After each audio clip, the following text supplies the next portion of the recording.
അപ്പോൾ ഇന്ന് നമ്മൾ വന്നിട്ടുള്ളത് ഫ്രണ്ടിന് വേണ്ടിയിട്ട് ചെയ്ത സർപ്രൈസ് കേക്കിൻ്റെ വീഡിയോ ആയിട്ടാണ് കേട്ടോ. അപ്പോൾ ഇത് ചോക്ലേറ്റ് ട്രഫിൾ കേക്കാണ് നമ്മളിവിടെ ചെയ്തെടുക്കാൻ വേണ്ടി പോകുന്നത്. 1/2 kg വെയിറ്റ് വരുന്ന ചോക്ലേറ്റ് ട്രഫിളാണ് കേട്ടോ. അപ്പോൾ നമ്മളിതാ അതിൻ്റെ ഉള്ളിലത്തെ ഫ്രോസ്റ്റിംഗ് ഒക്കെ ചെയ്തെടുക്കുന്നുണ്ട്. ഗനാഷിൻ്റെ ഫ്രോസ്റ്റിംഗ് ആണ് ചെയ്തെടുക്കുന്നത് കംപ്ലീറ്റ് ആയിട്ടും.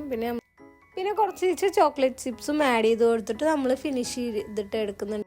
ഫുള്ള് നമ്മൾ ഈ കേക്ക് ഗനാഷ് ഫ്രോസ്റ്റിംഗ് ആയിട്ടാണ് ചെയ്തെടുത്തിട്ടുണ്ടാകുന്നത് കേട്ടോ. അപ്പോൾ അതാ സിമ്പിൾ ഡിസൈനാണ്. അവർ നമ്മളോട് തന്നെ പ്രത്യേകിച്ച് ഡിസൈനൊന്നും പറഞ്ഞിട്ടുണ്ടായിരുന്നില്ല. അപ്പോൾ അതിൻ്റെ ഒരു രീതിക്ക് നമ്മൾ ഡിസൈൻ ചെയ്ത് കൊടുക്കുകയാണ്. അപ്പോൾ ഇതാ ഇങ്ങനെയാണ് കേട്ടോ നമ്മൾ ഡിസൈൻ ചെയ്തിട്ട് എടുത്തിട്ടുണ്ടാകുന്നത്.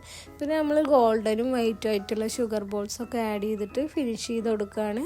ഇതാണ് നമ്മളെ കേക്കിൻ്റെ ഫൈനൽ ലുക്ക്. നിങ്ങൾക്ക് ഇഷ്ടമായാൽ ലൈക്ക് ചെയ്യുക, ഷെയർ ചെയ്യുക, സബ്സ്ക്രൈബ് ചെയ്യാനും മറക്കരുത്.